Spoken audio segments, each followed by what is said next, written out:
ਦਰਸ਼ਕੋ break ਤੁਹਾਡਾ ਸਾਰਿਆਂ ਦਾ ਸਵਾਗਤ ਹੈ ਔਰ ਇਸ ਸੈਗਮੈਂਟ ਵਿੱਚ ਅਸੀਂ ਆਪਣੇ ਦਰਸ਼ਕਾਂ ਦੀਆਂ ਜੋ ਲਿਖਤਾਂ ਨੇ ਉਹ ਸਾਂਝੀਆਂ ਕਰਾਂਗੇ ਜੀ ਡਾਕਟਰ ਸਾਹਿਬ ਤੁਹਾਡੇ ਕੋਲ ਲਿਖਤ ਹੋਏਗੀ ਉਸ ਤੋਂ ਬਾਅਦ ਜੋ ਫੇਸਬੁੱਕ ਮੈਸੇਜ ਔਰ ਜੋ YouTube ਮੈਸੇਜ ਨੇ ਉਹ ਆਪਾਂ ਲਵਾਂਗੇ ਜੀ ਡਾਕਟਰ ਸਾਹਿਬ ਕੀ ਕਹਿਣਾ ਚਾਹੋਗੇ ਦੇਖੋ ਸਾਨੂੰ ਬਹੁਤ ਵੱਡੀ ਗਿਣਤੀ 'ਚ ਸਾਡੇ ਵਿਊਅਰਸ ਦੀਆਂ ਚਿੱਠੀਆਂ ਮਿਲਦੀਆਂ ਨੇ ਈਮੇਲਸ ਡਾਇਰੈਕਟ ਵੀ ਜੀ ਔਰ ਸਾਡੀ ਕੋਸ਼ਿਸ਼ ਹੁੰਦੀ ਹੈ ਵੀ ਇਸ ਤੀਸਰੇ ਸੈਗਮੈਂਟ 'ਚ ਅਸੀਂ ਜਿਹੜਾ ਕੋਈ ਇਸ਼ੂ ਜਾਂ ਹਿਸਟਰੀ ਰਿਲੇਟਡ ਕੋਈ ਜਿਹੜਾ ਪਾਰਟ ਹੈ ਉਹਨੂੰ ਡਿਸਕਸ਼ਨ 'ਚ ਲੈ ਆਈਏ ਜਿਹਦੀ ਡਿਮਾਂਡ ਸਾਡੇ ਜਿਹੜੀ ਵਿਊਅਰਸ ਨੇ ਕੀਤੀ ਹੁੰਦੀ ਹੈ ਜੀ ਇਹ ਲਿਖਤ ਸਾਨੂੰ ਜਾਵੇਦ ਭੱਟੀ ਜੀ ਦੀ ਹੈ और इन्होंने इसका हेडिंग देता है इस्लाम जिंदा होता है हर करबला के बाद जी सलाम डॉक्टर साहब ते नीलम साहिबा जी सलाम जी I watched your program on solidarity with Kashmiris yesterday.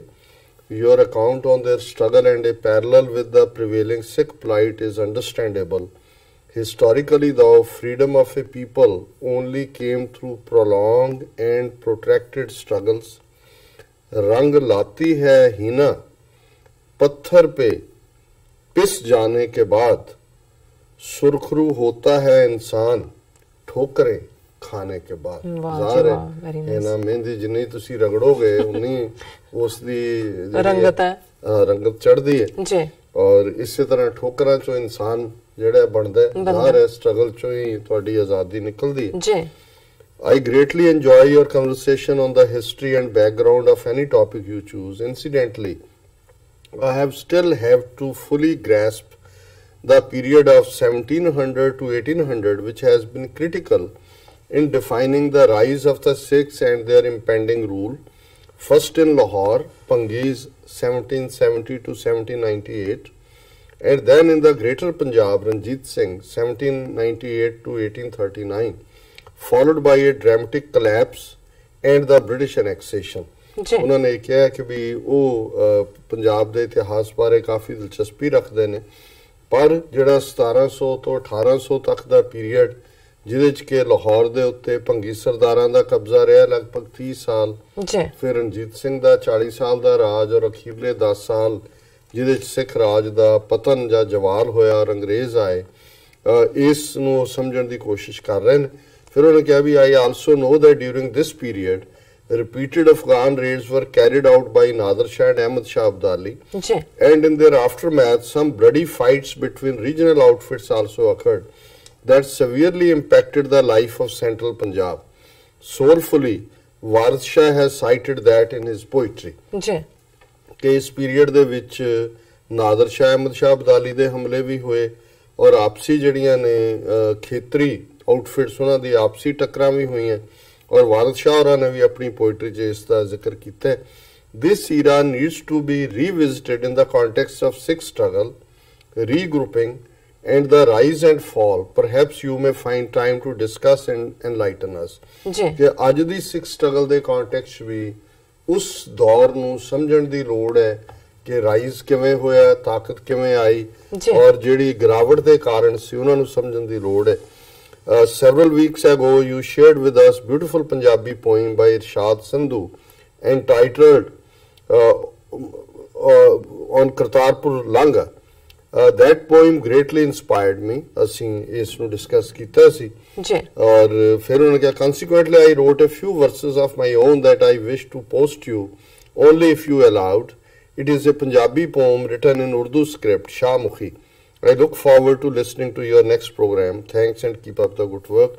Javed Bhatti ਸਾਹਿਬ ਤੁਸੀਂ ਆਪਣੀ ਨਜ਼ਮ ਜ਼ਰੂਰ ਭੇਜੋ ਜੀ ਸ਼ਾਹਮੁਖੀ ਚ ਵੀ ਭੇਜੋ ਔਰ ਚੰਗਾ ਹੋਏਗਾ ਜੇ ਉਹਨੂੰ ਤੁਸੀਂ ਰੋਮਨ ਸਕ੍ਰਿਪਟ ਦੇ ਵਿੱਚ ਵੀ ਦਿਓ ਅਸੀਂ ਆਪਣੇ ਪ੍ਰੋਗਰਾਮ ਵਿੱਚ ਸ਼ਾਮਿਲ ਨਾਲ ਸ਼ੇਅਰ ਕਰਾਂਗੇ ਜੀ ਜਿਸ ਲਗਭਗ 100 ਸਾਲ ਦੇ ਪੀਰੀਅਡ ਦੀ ਹਿਸਟਰੀ ਦਾ ਇਹਨਾਂ ਨੇ ਜ਼ਿਕਰ ਕੀਤਾ ਹੈ ਦੇਖੋ ਪੰਜਾਬ ਦੇ ਵਿੱਚ ਗੁਰੂ ਨਾਨਕ ਸਾਹਿਬ 1469 ਈਸਵੀ ਦੇ ਵਿੱਚ ਪ੍ਰਕਾਸ਼ਮਾਨ ਹੋਏ ਸੋ ਜ਼ਾਹਿਰ ਹੈ ਕਿ ਪਹਿਲੀਆਂ 5 ਪਾਤਸ਼ਾਹੀਆਂ ਗੁਰੂ ਅਰਜਨ ਸਾਹਿਬ ਦੇ ਵੇਲੇ ਤੱਕ ਜਦੋਂ ਕਿ ਗੁਰੂ ਅਰਜਨ ਸਾਹਿਬ ਦੀ ਸ਼ਹਾਦਤ ਹੁੰਦੀ ਹੈ ਕੋਈ ਟਕਰਾਅ ਦੀ ਰਾਜਨੀਤੀ ਨਹੀਂ ਸੀ ਚੈਲੰਜ ਦੇ ਤਾਂ ਰਹੀ ਗੁਰੂ ਨਾਨਕ ਸਾਹਿਬ ਨੇ ਵੇਲੇ ਦੇ ਲੋਧੀ ਪਠਾਣਾ ਨੂੰ ਵੀ ਚੈਲੰਜ ਕੀਤਾ ਹੈ ਉਹਨਾਂ ਦੇ ਰਾਜੇ ਸ਼ੀ ਮੁਕੱਦਮ ਕੁੱਤੇ ਜਾਏ ਜਗਾਇਨ ਬੈਠੇ ਸੁੱਤੇ ਫਿਰ ਉਹਨਾਂ ਦੀ ਅਨਪ੍ਰੀਪੇਅਰਡਨੈਸ ਨੂੰ ਵੀ ਚੈਲੰਜ ਕੀਤਾ ਕਿ ਭਾਈ ਜਦੋਂ ਕੋਟੀ ਹੂੰ ਪੀਰ ਵਰਜ ਰਹਾਏ ਜਾਂ ਮੀਰ ਸੁਣਿਆ ਧਾਇਆ, ਕਿ ਵੀ ਜਦੋਂ ਮੀਰ ਬਾਬਰ ਦਾ ਹਮਲੇ ਦੀ ਗੱਲ ਆਈ ਤੇ ਜਿਹੜੇ ਪੀਰ ਬੈਠੇ ਸੀ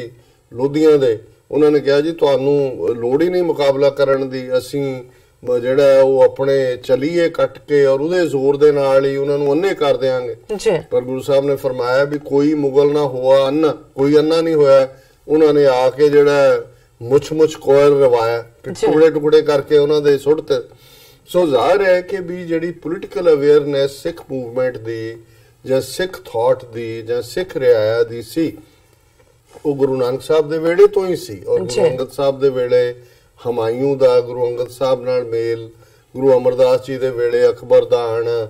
ਔਰ ਲੇਕਿਨ ਜਿਹੜੇ ਬੇਸ਼ੱਕ ਤਬਦੀਲੀ ਹੋਈ ਲੋਧੀ ਪਠਾਣਾ ਤੋਂ ਮੁਗਲ ਸਾਮਰਾਜ 1526 ਚ ਐਸਟੈਬਲਿਸ਼ ਹੋਇਆ, ਲੇਕਿਨ ਕਿਉਂਕਿ ਸਿਧਾਂਤਕ ਤੌਰ ਤੇ ਇਸਲਾਮ ਔਰ ਸਿੱਖੀ ਦਾ ਕਰੰਟ ਇੱਕ ਸੀ ਔਰ ਹਮਲਾਵਰ ਜ਼ਾਲਮ ਤਾਂ ਹੁੰਦੇ ਸੀ। ਜਦੋਂ ਗੁਰੂ ਸਾਹਿਬਾਨ ਨਾਲ ਮੁਲਾਕਾਤ ਜਾਂ ਕਨਫਰੰਟੇਸ਼ਨ ਹੋਈ, ਉਹ ਸਟੈਪ ਬੈਕ ਵੀ ਕੀਤੇ ਉਹਨਾਂ ਨੇ।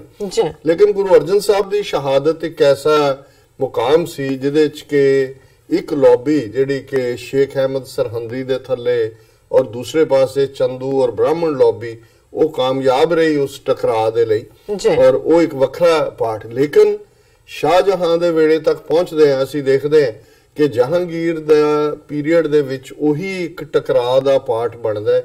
ਫਿਰ ਜਿਹੜਾ ਦੋਸਤੀ ਦਾ ਦੌਰ ਹੁੰਦਾ ਹੈ, ਜਹਾਂਗੀਰ ਮੁਆਫੀ ਵੀ ਮੰਗਦਾ ਹੈ, ਗੁਰੂ ਹਰਗੋਬਿੰਦ ਸਾਹਿਬ ਦੇ ਨਾਲ ਇੱਕ ਕਾਰਡੀਅਲ ਰਿਲੇਸ਼ਨਸ਼ਿਪ ਰਹਿੰਦੀ ਹੈ, ਸ਼ਿਕਾਰ ਵੀ, ਕਸ਼ਮੀਰ ਦੀ ਯਾਤਰਾ ਵੀ, ਉਹ ਇੱਕ ਇਤਿਹਾਸ ਦਾ ਚੈਪਟਰ ਹੈ। ਫਿਰ ਅਸੀਂ ਦੇਖਦੇ ਹਾਂ ਕਿ ਔਰੰਗਜ਼ੇਬ ਦੇ ਆਉਣ ਵੇਲੇ, ਕਿਉਂਕਿ ਉਸ ਦੀ ਨੀਤੀ ਇਨਟੋਲਰੈਂਸ ਦੀ ਹੈ, ਕੱਲੀ ਸਿੱਖ ਲਹਿਰ ਪ੍ਰਤੀ ਨਹੀਂ, ਈਵਨ ਅਸੀਂ ਸਰਮਦ ਹੋਏ ਜਾਂ ਦੂਸਰੇ ਫਕੀਰ ਨੇ ਉਹਨਾਂ ਦੇ ਨਾਲ।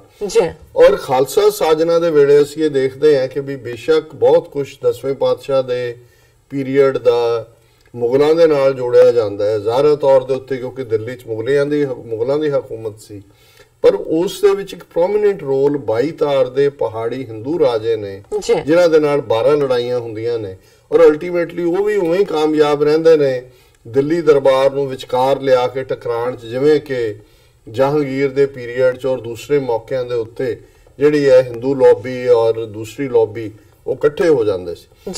ਹੁਣ 1699 ਈਸਵੀ ਦੇ ਵਿੱਚ ਖਾਲਸਾ ਪੰਥ ਦੀ ਸਾਜਨਾ ਹੁੰਦੀ ਹੈ ਔਰ ਜ਼ਾਹਰ ਹੈ ਕਿ ਜਿਸ ਸਦੀ ਦਾ ਤੁਸੀਂ 1700 ਤੋਂ ਜਿਹੜਾ 1798-99 ਤੱਕ ਦਾ ਜ਼ਿਕਰ ਕੀਤਾ, ਇਹ ਸਦੀ ਜਿਹੜੀ ਹੈ ਫਿਰ ਸਾਡੇ ਲਈ ਜਿਹੜੀ ਜੇ ਸਿੱਖ ਕੌਮ ਲਈ ਕਹੀਏ ਸਾਡੀ ਘੜੇ ਜਾਣ ਦੀ ਸਦੀ ਵੀ ਹੈ, ਕੁਠਾਲੀ ਪ੍ਰੀਖਿਆ ਵੀ ਹੈ ਅੱਗ ਚੋਂ ਨਿਕਲਣ ਦੀ, ਪਰ ਸਾਡੇ ਤੇ ਵਾਪਰੇ ਜ਼ੁਲਮਾਂ ਦੀ ਔਰ ਜਿਹੜੀ ਹੈ ਜਿਸ ਨੂੰ ਤੁਸੀਂ ਕਹੋ ਕਿ ਸਾਡੀ ਸਟਰਗਲ ਟੂ ਬੀ ਔਰ ਨਾਟ ਟੂ ਬੀ, ਅਸੀਂ ਰਹਿਣਾ ਵੀ ਹੈ ਕਿ ਨਹੀਂ ਰਹਿਣਾ, ਇਸ ਦੀ ਸਦੀ ਹੈ। ਸੋ ਜ਼ਾਹਰ ਹੈ ਕਿ 10ਵੇਂ ਪਾਤਸ਼ਾਹ ਦੇ ਆਪਣੇ ਲਾਈਫ ਟਾਈਮ 'ਚ ਹਾਲਾ ਔਰੰਗਜ਼ੇਬ ਤੋਂ ਬਾਅਦ ਬਹਾਦਰ ਸ਼ਾਹ ਦੇ ਨਾਲ ਜਿਹੜਾ ਉਹ ਇੱਕ ਮੁਆਇਦਾ ਵੀ ਹੁੰਦਾ ਹੈ ਪੀਸਫੁਲ, ਉਹਨੂੰ ਤਖਤ ਤੇ ਬਿਠਾਉਣ 'ਚ ਵੀ ਮਦਦ ਹੁੰਦੀ ਹੈ। ਲੇਕਿਨ ਕਿਉਂਕਿ ਬਹਾਦਰ ਸ਼ਾਹ ਔਰੰਗਜ਼ੇਬ ਦਾ ਲੜਕਾ ਵੀ ਆਪਣੇ ਕੌਲ ਇਕਰਾਰ ਭਾਵੇਂ ਉਹਦੇ ਆਪਣੇ ਦਬਾਅ ਸੀ ਸਰਹੰਦ ਦਾ ਨਹੀਂ ਰੱਖ ਸਕਦਾ, ਫਿਰ ਅਸੀਂ ਬੰਦਾ ਸਿੰਘ ਬਹਾਦਰ ਦਾ ਦੌਰ ਦੇਖਦੇ ਔਰ ਉਸ ਦੇ ਵਿੱਚ 1710 ਦੇ ਵਿੱਚ ਪਹਿਲਾ ਸਿੱਖ ਰਾਜ ਜਿਹੜਾ ਉਹ ਸਰਹੰਦ ਦੇ ਵਿੱਚ ਹੀ ਫਤਿਹਗੜ੍ਹ ਸਾਹਿਬ 'ਚ ਕਾਇਮ ਹੁੰਦਾ। ਲੇਕਿਨ ਫਿਰ ਦਿੱਲੀ ਦੇ ਵਿੱਚ ਤਬਦੀਲੀ ਹੋ ਰਹੀ ਹੈ, ਫਰੂਖਸੀਅਰ ਆ ਗਿਆ 1716 ਦੇ ਵਿੱਚ ਬਾਬਾ ਬੰਦਾ ਸਿੰਘ ਬਹਾਦਰ ਦੀ ਸ਼ਹਾਦਤ ਔਰ ਅਗਲੇ ਫਿਰ 12-14 ਸਾਲ ਜਿਹੜੇ ਨੇ ਉਹ ਸਿੱਖ ਪਰਸੀਕਿਊਸ਼ਨ ਦਾ ਦੌਰ ਹੈ ਦਿੱਲੀ ਦੇ ਮੁਗਲ ਬਾਦਸ਼ਾਹਾਂ ਦੇ ਹੱਥਾਂ 'ਚ।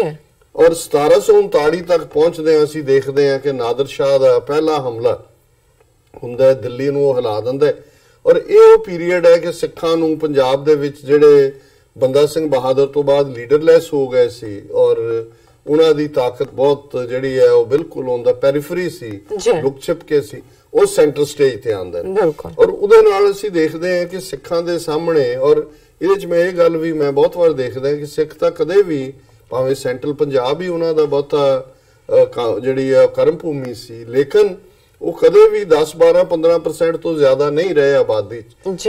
ਲੇਕਿਨ ਇਹਦੇ 'ਚ ਕੋਈ ਸ਼ੱਕ ਨਹੀਂ ਹੈ ਕਿ ਪੰਜਾਬ ਦੀ ਵਾਸਟ ਮੁਸਲਮਾਨ ਮੈਜੋਰਿਟੀ ਜਿਹੜੀ ਹੈ ਉਸ ਦੀ ਹਮਦਰਦੀ ਔਰ ਸਪੋਰਟ ਜੇ ਸਿੱਖਾਂ ਨੂੰ ਨਾ ਹੁੰਦੀ ਤੇ ਸਾਈਮਲਟੇਨੀਅਸਲੀ ਇੱਕ ਪਾਸੇ ਨਾਦਰ ਸ਼ਾਹ, ਫਿਰ ਨਾਦਰ ਸ਼ਾਹ ਦੇ ਪਹਿਲੇ ਹਮਲੇ ਵੇਲੇ ਅਹਿਮਦ ਸ਼ਾਹ ਅਬਦਾਲੀ ਉਹਦੇ ਨਾਲ ਆਂਦਾ ਹੈ ਸਿਪਾਹ ਸਲਾਰ ਦੇ ਤੌਰ ਤੇ। ਨਾਦਰ ਸ਼ਾਹ ਦਾ ਬਾਅਦ ਚ ਕਤਲ ਹੋ ਜਾਂਦਾ ਹੈ, ਫਿਰ ਅਬਦਾਲੀ ਕਿੰਨੀ ਵਾਰੀ ਆਂਦਾ ਹੈ, 15 ਵਾਰੀ ਕਿ 16 ਵਾਰੀ। ਸੋ ਸਿੱਖ ਇੱਕ ਪਾਸੇ ਮੁਗਲਿਆ ਹਕੂਮਤ ਭਾਵੇਂ ਕਮਜ਼ੋਰ ਹੁੰਦੀ ਹੈ, ਪਰ 1740 ਤੋਂ 1760 ਤੱਕ ਅਸੀਂ ਦੇਖਦੇ ਹਾਂ ਉਹ ਮੀਰ ਮੰਨੂ ਹੋਏ, ਜ਼ਕਰੀਆ ਖਾਨ ਹੋਏ, ਲਖਪਤ ਰਾਏ ਹੋਏ, ਸਿੱਖਾਂ ਦੀ ਪਰਸੀਕਿਊਸ਼ਨ ਦਾ ਦੌਰ ਵੀ ਚੱਲ ਰਿਹਾ ਹੈ, ਸਿਰਾਂ ਦੇ ਮੁੱਲ ਵੀ ਰੱਖੇ ਜਾ ਰਹੇ ਨੇ। ਦਰਬਾਰ ਸਾਹਿਬ ਦੇ ਵਿੱਚ ਬੱਸਾ ਰੰਗੜ ਔਰ ਦੂਸਰੇ ਮੁਗਲਾਂ ਨੇ ਦਰਬਾਰ ਸਾਹਿਬ ਨੂੰ ਮਲੀਆਮੇਟ ਨਹੀਂ ਕੀਤਾ ਹੈ ਜਾਂ ਢਾਹ ਕੇ, ਉਹ ਅਬਦਾਲੀ ਨੇ ਕੀਤਾ ਜਿਹੜਾ 1761 ਫਿਰ ਉਹਦੇ ਮੁੰਡੇ ਨੇ ਤੈਮੂਰ ਨੇ, ਫਿਰ ਸ਼ਾਹਜਮਾਨ ਨੇ। ਸੋ ਇਹ ਉਹ ਪੀਰੀਅਡ ਹੈ ਵੀ ਅਸੀਂ ਉਸ ਚੋਂ ਲੰਘ ਵੀ ਰਹੇ ਹਾਂ, ਜਿਹੜੀ ਐਸਿਡ ਹੈ, ਐਸਿਡ ਟੈਸਟ ਹੈ ਜਾਂ ਕੁਠਾਲੀ ਪ੍ਰੀਖਿਆ ਹੈ, ਪਰ ਉਹਦੇ ਚੋਂ ਰਾਜ ਸ਼ਕਤੀ ਵੀ ਜਿਹੜੀ ਹੈ ਇੱਕ ਪਾਸੇ ਵੱਡਾ ਘੱਲੂਘਾਰਾ, ਛੋਟਾ ਘੱਲੂਘਾਰਾ 1746 1761 ਚ ਹੁੰਦਾ, ਪਰ ਉਦੋਂ ਤੱਕ 1762 ਤੱਕ ਪਹੁੰਚਦੇ ਆ ਵੱਡਾ ਘੱਲੂਘਾਰਾ ਜਿਹਦੇ ਚ ਅਬਦਾਲੀ ਢਾ ਦਿੰਦਾ ਦਰਬਾਰ ਸਾਹਿਬ, ਦੂਜਾ ਵੀ ਅੱਧੀ ਸਿੱਖ ਕੌਮ ਨੂੰ ਉਹ ਮਾਰ ਮੁਕਾਉਂਦਾ ਕੋਪਰ ਹੀੜੇ ਦੇ ਨੇੜੇ। ਲੇਕਿਨ 7-8 ਮਹੀਨਿਆਂ ਦੇ ਵਿੱਚ ਸਿੱਖ ਜਿਹੜੇ ਨੇ ਉਹ ਵਾਪਸ ਜ਼ਖਮੀ ਹਾਲਤ ਚ ਹੋਏ ਵੀ ਅਬਦਾਲੀ ਨੂੰ ਡਿਫੀਟ ਵੀ ਕਰਦੇ ਨੇ, ਲਾਹੌਰ ਤੱਕ ਵੀ ਪਹੁੰਚ ਜਾਂਦੇ ਨੇ, ਔਰ 1762 ਤੱਕ ਪਹੁੰਚਦੇ ਅਸੀਂ ਦੇਖਦੇ ਹਾਂ ਕਿ ਲਾਹੌਰ ਦੇ ਉੱਤੇ ਜਿਹੜਾ ਉਹ ਸਿੱਖਾਂ ਦੇ ਧਾਵੇ ਸ਼ੁਰੂ ਹੋ ਜਾਂਦੇ ਨੇ ਇੱਕ ਸਿਰੇ ਤੋਂ ਦੂਸਰੇ ਸਿਰੇ ਤੱਕ, ਔਰ ਫਿਰ 30 ਸਾਲ ਲਗਭਗ ਭੰਗੀ ਸਰਦਾਰ ਜਿਹੜੇ ਗੁੱਜਰ ਸਿੰਘ, ਲਹਿਣਾ ਸਿੰਘ ਔਰ ਸੋਭਾ ਸਿੰਘ ਉਹਨਾਂ ਦੇ ਕਬਜ਼ੇ 'ਚ ਲਾਹੌਰ ਹੈ। ਕੱਲਾ ਲਾਹੌਰ ਨਹੀਂ, ਅਸੀਂ ਫਿਰ ਦੇਖਦੇ ਹਾਂ ਵੀ ਬੇਸ਼ੱਕ ਇਨ ਬਿਟਵੀਨ ਅਬਦਾਲੀ ਆਂਦਾ ਰਿਹਾ, ਅਬਦਾਲੀ ਦੇ ਲਾਸਟ ਹਮਲੇ ਵੇਲੇ ਤੱਕ ਵੀ ਉਹਦਾ ਪੁੱਤਰ ਵੀ ਆਇਆ, ਤੈਮੂਰ ਵੀ, ਸ਼ਾਹਜਮਾਨ ਵੀ ਆਇਆ, ਉਦੋਂ ਭੰਗੀ ਸਰਦਾਰ ਲਾਹੌਰ ਤੋਂ ਪਾਸੇ ਹੋ ਜਾਂਦੇ ਸੀ, ਫਿਰ ਵਾਪਸ ਆ ਜਾਂਦੇ ਸੀ ਜਦੋਂ ਗਿਆ, ਇਹ ਉਹਨਾਂ ਦੀ ਸਟ੍ਰੈਟਜੀ ਸੀ। ਲੇਕਿਨ ਇੰਡਸ ਦਰਿਆ ਤੋਂ ਲੈ ਕੇ ਦਰਿਆਏ ਸਿੰਧ ਤੋਂ ਲੈ ਕੇ ਜਮਨਾ ਤੱਕ ਦਾ ਇਲਾਕਾ ਜਿਹੜਾ ਇਹ ਆਲਮੋਸਟ 12 ਸਿੱਖ ਮਿਸਲਾਂ ਦੇ ਵਿੱਚ ਵੰਡਿਆ ਗਿਆ ਔਰ ਉਹਨਾਂ ਨੇ ਆਪਣੀ ਸਰਦਾਰੀ, ਇਹ ਉਹੀ ਦੌਰ ਹੈ। ਵਾਰਿਸ ਸ਼ਾਹ ਤੋਂ ਉਸ ਤੋਂ ਲੇਟਰ ਪੀਰੀਅਡ ਚ ਆਏ ਨੇ, ਇਹ ਬੁੱਲੇ ਸ਼ਾਹ ਦਾ ਪੀਰੀਅਡ ਵੀ ਹੈ, ਜਦੋਂ ਕਿ ਫਿਰ ਬੁੱਲੇ ਸ਼ਾਹ ਖਾਦਾ ਪੀਤਾ ਲਾਏ ਦਾ ਰਹਿੰਦਾ ਅਹਿਮਦ ਸ਼ਾਹ ਦਾ, ਅਹਿਮਦ ਸ਼ਾਹ ਦੇ ਦੌਰ ਦੀ ਗੱਲ ਹੈ। ਜਾਂ ਜਿਹੜਾ ਇਹ ਸਿੱਖ ਰੈਵੋਲੂਸ਼ਨ ਜਿਹਨੂੰ ਬੁੱਲੇ ਸ਼ਾਹ ਜਿਹੜੇ ਨੇ ਲਗੜ ਕਾਵਾਂ ਨੂੰ ਮਾਰਨ ਲੱਗੇ ਕਿ ਭਾਈ ਜਿਹੜੇ ਨੇ ਨਾ ਕਾਂ ਲਗੜਾਂ ਨੂੰ ਮਾਰਨ ਲੱਗੇ ਕਿ ਕਾਂ ਲਗੜਾਂ ਨੂੰ ਮਾਰ ਰਹੇ ਨੇ, ਚਿੜੀਆਂ ਨੇ ਬਾਜ਼ ਜਿਹੜੇ ਨੇ ਉਹ ਢਾਹ ਲਏ ਨੇ, ਉਲਟੇ ਹੋਰ ਜ਼ਮਾਨੇ ਆਏ, ਹੁਣ ਅਸਾਂ ਭੇਤ ਸੱਜਣ ਦੇ ਪਾਏ ਕਿ ਹੇਠਲੀ ਉੱਤੇ ਆ ਜਾਂਦੀ ਹੈ। ਇਹ ਉਹ ਦੌਰ ਹੈ ਕਿਉਂਕਿ ਬੁੱਲੇ ਸ਼ਾਹ ਜਿਹੜੇ ਨੇ ਉਹ ਮਿਸਲ ਪੀਰੀਅਡ ਦੀ ਦੌਰ ਦੀ ਗੱਲ ਕਰਦੇ ਨੇ ਕਿਉਂਕਿ ਉਹੀ ਉਹਨਾਂ ਦਾ ਪੀਰੀਅਡ ਹੈ। ਔਰ ਉਸ ਤੋਂ ਬਾਅਦ ਅਸੀਂ ਦੇਖਦੇ ਹਾਂ ਕਿ ਰਣਜੀਤ ਸਿੰਘ ਦੇ ਥੱਲੇ 1799 ਤੱਕ ਪਹੁੰਚਦੇ ਆ ਜਿਹੜਾ ਉਹ ਸਟੇਬਿਲਿਟੀ ਲਾਹੌਰ ਦੇ ਉੱਤੇ, ਔਰ ਫਿਰ ਕਿਵੇਂ ਮਹਾਰਾਜਾ ਰਣਜੀਤ ਸਿੰਘ ਦੇ ਥੱਲੇ ਨਾ ਸਿਰਫ ਉਹ ਅੱਡ-ਅੱਡ ਮਿਸਲਾਂ ਦੀ ਹੋਂਦ ਨੂੰ ਜਿਹੜਾ ਉਹ ਆਪਣੇ ਚ ਜਜ਼ਬ ਕਰਦੇ ਨੇ, ਔਰ ਫਿਰ ਪੰਜਾਬ ਦਾ ਜਿਹੜਾ ਦਾਇਰਾ ਕਾਰ ਹੈ ਉਹ ਸਿਰਫ ਇੰਡਸ ਤੋਂ ਜਮਨਾ ਤੱਕ ਵਾਲਾ ਨਹੀਂ ਰਹਿੰਦਾ।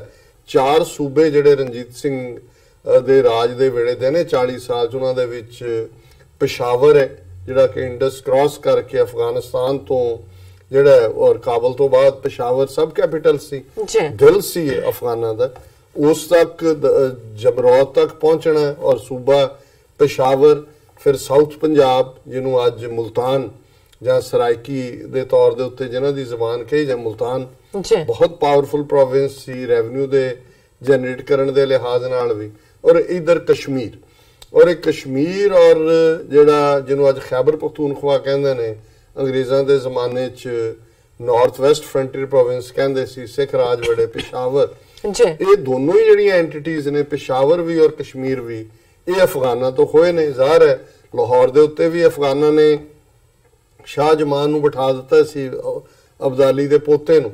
ਸੋ ਕੁੱਲ ਮਿਲਾ ਕੇ ਇਸ ਦੌਰ 'ਚ ਜੇ ਸਿੱਖਾਂ ਦੀ ਤਾਕਤ ਸੀ, ਜ਼ਾਹਰ ਹੈ ਕਿ ਆਮ ਪੰਜਾਬੀ ਜਿਹਨਾਂ 'ਚ ਮੈਜੋਰਿਟੀ ਮੁਸਲਮਾਨ ਸੀ ਔਰ ਜ਼ਾਹਰ ਹੈ ਹਿੰਦੂਆਂ ਦੀ ਵੀ ਹਮਦਰਦੀ ਸੀ ਕਿਉਂਕਿ ਪੰਜਾਬ ਸਦੀਆਂ ਤੋਂ ਲੁੱਟਿਆ ਪੁੱਟਿਆ ਜਾ ਰਿਹਾ ਸੀ। ਔਰ ਬਾਬਾ ਬੁੱਲੇ ਸ਼ਾਹ ਦਾ ਇਹ ਕਹਿਣਾ ਕਿ ਭਾਈ ਇੱਥੇ ਤਾਂ ਕੁਝ ਵੀ ਤੁਹਾਡਾ ਨਹੀਂ ਹੈ, ਲਟੇਰਿਆਂ ਦੇ ਹੀ ਹਵਾਲੇ। ਸੋ ਇੱਕ ਪਾਸੇ ਮੁਗਲਿਆ ਸਿਸਟਮ ਜਿਨ੍ਹਾਂ 'ਚ ਫਿਊਡਲ ਜ਼ਿਮੀਦਾਰਾ ਸਿਸਟਮ ਸੀ, ਆਮ ਕਿਸਾਨ ਪੰਜਾਬ ਦਾ ਆਧਾਰ ਤਾਂ ਐਗਰੀਕਲਚਰ ਸੀ, ਉਹ ਸਫਰ ਕਰਦਾ ਸੀ। ਦੂਜੇ ਪਾਸੇ ਜਿਹੜੇ ਹਮਲਾਵਰ ਨੇ ਉਹ ਕੋਈ ਸਿੱਖ ਮੁਸਲਮਾਨ ਹਿੰਦੂ ਦਾ ਕੋਈ ਡਿਫਰੈਂਸ਼ੀਏਸ਼ਨ ਨਹੀਂ ਸੀ ਕਰਦਾ ਜਦੋਂ ਬੱਚੀਆਂ ਚੁੱਕ ਕੇ ਲੈ ਜਾਂਦੇ ਸੀ ਜਾਂ ਲੁੱਟ ਖੋਹ ਸੀ। ਸੋ ਜ਼ਾਹਰ ਹੈ ਵੀ ਉਹ ਸਾਰੀ ਅਨਸਰਟਨਟੀ ਚੋਂ ਸਿੱਖ ਇੱਕ ਸਟੈਬਿਲਾਈਜ਼ਿੰਗ ਪਾਵਰ ਸੀ, ਔਰ ਉਹ ਜਿਹੜਾ ਸਿੱਖ ਰਾਜ ਦਾ ਦੌਰ ਹੈ ਉਹਦੇ 'ਚ ਕੋਈ ਜ਼ਬਰਦਸਤੀ ਕਨਵਰਸ਼ਨ ਨਹੀਂ ਸੀ। ਇਹ ਠੀਕ ਹੈ ਥੋੜੀ ਬਹੁਤ ਧੱਕੇਸ਼ਾਹੀ ਤਾਂ ਹੋਏਗੀ, ਜਿਹਨੂੰ ਕਈ ਵਾਰੀ ਸਾਡੇ ਲਹਿੰਦੇ ਪੰਜਾਬ ਵਾਲੇ ਕਹਿਣਗੇ ਵੀ ਸਿੱਖਾਸ਼ਾਹੀ ਨਹੀਂ ਚੱਲਣੀ, ਜਿਹਨਾਂ ਦੇ ਕੋਲ ਪੋਲੀਟੀਕਲ ਪਾਵਰ ਆਂਦੀ ਹੈ ਥੋੜਾ ਬਹੁਤ ਉਹ, ਲੇਕਿਨ ਇਹ ਰਾਜ ਦੀ ਪਾਲਿਸੀ ਨਹੀਂ ਸੀ। ਔਰ ਖਾਸ ਤੌਰ ਤੇ ਮਹਾਰਾਜਾ ਰਣਜੀਤ ਸਿੰਘ ਨੇ ਜਿਸ ਕਦਰ ਟੈਲੈਂਟ ਨੂੰ ਮੈਰਿਟ ਨੂੰ ਆਧਾਰ ਬਣਾਇਆ, ਨਤੀਜੇ ਦੇ ਤੌਰ ਦੇ ਉੱਤੇ ਫਕੀਰ ਭਰਾ ਹੋਣ, ਮੋਹਕਮ ਚੰਦ ਵਰਗੇ ਜਿਹੜੇ ਨੇ ਉਹ ਹਿੰਦੂ ਖੱਤਰੀ ਹੋਣ, ਜਾਂ ਜਿਹੜਾ ਮਾਖੇ ਖਾਂ ਵਰਗੇ ਤੋਪਚੀ ਜਰਨੈਲ ਹੋਣ, ਇਹ ਸਾਰੇ ਉਸ ਰਾਜ ਦਾ ਸ਼ਿੰਗਾਰ ਨੇ। ਔਰ ਫਿਰ 1839 ਚ ਰਣਜੀਤ ਸਿੰਘ ਦੀ ਮੌਤ ਤੋਂ ਬਾਅਦ 10 ਸਾਲ ਦਾ ਪੀਰੀਅਡ ਜਿਵੇਂ ਉਹਦਾ ਪਤਨ ਹੁੰਦਾ ਹੈ, ਉਹ ਫਿਰ ਸ਼ਾਹ ਮੁਹੰਮਦ ਨੇ ਕਿਹਾ ਕਿ ਨਹੀਂ ਕੋਈ ਛੱਡਿਆ ਸਾਥ ਤੇ ਸੰਤ ਮੀਆਂ, ਉਹ ਜਿਹੜੀ ਘਰੇਲੂ ਇਨਫੈਂਟੀਸਾਈਡ ਹੈ, ਕਿਉਂਕਿ ਪਾਵਰ ਸਟਰਕਚਰ ਹੌਲੀ ਹੌਲੀ ਹੌਲੀ ਰਣਜੀਤ ਸਿੰਘ ਪੀਰੀਅਡ ਤੱਕ ਪਹੁੰਚਦੇ ਆ ਉਹੀ ਜੋ ਮੁਗਲਾਂ ਦੇ ਵੇਲੇ ਫਿਊਡਲ ਸਿਸਟਮ ਸੀ, ਪਾਵਰ ਉਹਦੇ ਦੁਆਲੇ ਘੁੰਮਣ ਲੱਗੀ, ਪੈਲਸ ਦੇ ਦੁਆਲੇ ਘੁੰਮਣ ਲੱਗੀ, ਉਹੀ ਗਲਤੀਆਂ ਸਿੱਖਾਂ ਨੇ ਵੀ ਕੀਤੀਆਂ। ਨਤੀਜੇ ਦੇ ਤੌਰ ਦੇ ਉੱਤੇ ਜਿਹੜਾ ਸਾਂਝਾ ਰਾਜ ਸੀ ਪੰਜਾਬੀਆਂ ਦਾ, ਜਿਹਨੂੰ ਬਣਾਉਣ ਦੇ ਲਈ ਇੱਕ ਸਦੀ ਲੱਗੀ ਸੀ, ਉਹ ਜਿਹੜਾ ਉਹਨੂੰ ਜਿਵੇਂ ਸ਼ਾਹ ਮੁਹੰਮਦ ਨੇ ਵੀ ਕਿਹਾ ਕਿ ਭਾਈ ਹੁਣ ਤਾਂ ਕੋਈ ਤੀਜੀ ਕੌਮ ਨਹੀਂ ਸੀ ਆਈ, ਉਹ ਅੰਗਰੇਜ਼ਾਂ ਦੇ ਪੇਟੇ ਪਿਆ। ਸੋ ਕੁੱਲ ਮਿਲਾ ਕੇ ਜਿਵੇਂ ਇਹਨਾਂ ਨੇ ਜਾਵੇਦ ਭੱਟੀ ਜੀ ਨੇ ਇਹ ਸਾਰੇ ਤੋਂ ਇਹ ਕਿਹਾ ਵੀ ਸਾਨੂੰ ਅੱਜ ਦੇ ਸੰਘਰਸ਼ 'ਚ ਵੀ ਇਹ ਸਿੱਖਣ ਦੀ ਲੋੜ ਹੈ। ਮੈਂ ਸਮਝਦਾ ਵੀ ਜਿਹੜੀ ਕਲੈਕਟਿਵ ਲੀਡਰਸ਼ਿਪ ਸਿੱਖ ਮਿਸਲਾਂ ਦੇ ਪੀਰੀਅਡ ਦੀ ਹੈ, ਇਹ ਸਾਡੇ ਲਈ ਅੱਜ ਵੀ ਰੋਲ ਮਾਡਲ ਹੈ ਕਿ ਸਾਡੇ ਸੁਭਾਅ ਮੁਤਾਬਕ ਪੰਜਾਬੀਆਂ ਦੇ ਗਰੁੱਪ ਵੀ ਰਹਿਣੇ ਨੇ, ਆਰਗੇਨਾਈਜੇਸ਼ਨਾਂ ਵੀ ਅੱਡ-ਅੱਡ ਰਹਿਣੀਆਂ, ਪਰ ਉਹਨਾਂ ਨੂੰ ਇੱਕ ਕਲੈਕਟਿਵ ਢਾਂਚੇ ਦੇ ਥੱਲੇ ਕੰਮ ਕਰਨ ਦੀ ਜਾਂਚ ਹੋਣੀ ਚਾਹੀਦੀ ਹੈ। ਬਹੁਤ ਬਹੁਤ ਸ਼ੁਕਰੀਆ। ਹੁਣ ਮੈਂ ਤੁਹਾਡੇ ਹਵਾਲੇ ਡਾਕਟਰ ਸਾਹਿਬ ਮੁਦੱਸਰ ਰਿਆਜ਼ ਸਾਹਿਬ ਲਿਖਦੇ ਨੇ, ਇਹਨਾਂ ਦੇ ਕਾਫੀ ਸਾਰੇ ਮੈਸੇਜ ਨੇ, ਕਹਿੰਦੇ ਨੇ ਕਿ जीते हैं अगर इनसे प्यार से बोलो तो सारी जिंदगी आदमी को डराते हैं, और सब सिख भाई पार्टी का साथ दो और एक हो जाओ, और इन हिंदू से मार मत खाओ, इनको बताओ कि बहादुर कौम हो और मैं इधर इटली में हूँ। Very nice. आबिद साबरी साहब लिखते हैं जी। इन्होंने फिर एक और मैसेज है, इन्होंने फिर वही लिखा है सेम थिंग होता है। और जी आबिद साहब जी ਦਾ ਵੀ ਕਿਉਂਕਿ ਵਕਤ ਵੀ ਹੈ। ਹਾਂਜੀ ਦੂਸਰਾ ਘਰ ਆबिद साहब ਦਾ ਪੜ੍ਹ ਲੈਂਦੀ ਮੈਂ। Doctor Sahib and Neelam ji, good evening from Paris. Sorry I am still ill and I can't able to join every day, but my prayers for Khalistan and Kashmir every in five times. So very nice. Kartarpur is going to open. Sabri ਸਾਹਿਬ ਬਹੁਤ ਬਹੁਤ ਸ਼ੁਕਰੀਆ। ਤੁਸੀਂ ਠੀਕ ਨਹੀਂ ਹੈਗੇ, ਸਿਹਤਯਾਬੀ ਦੇਣ, ਬਹੁਤ ਤੁਹਾਡਾ ਸ਼ੁਕਰੀਆ। ਬਹੁਤ ਬਹੁਤ ਸ਼ੁਕਰੀਆ।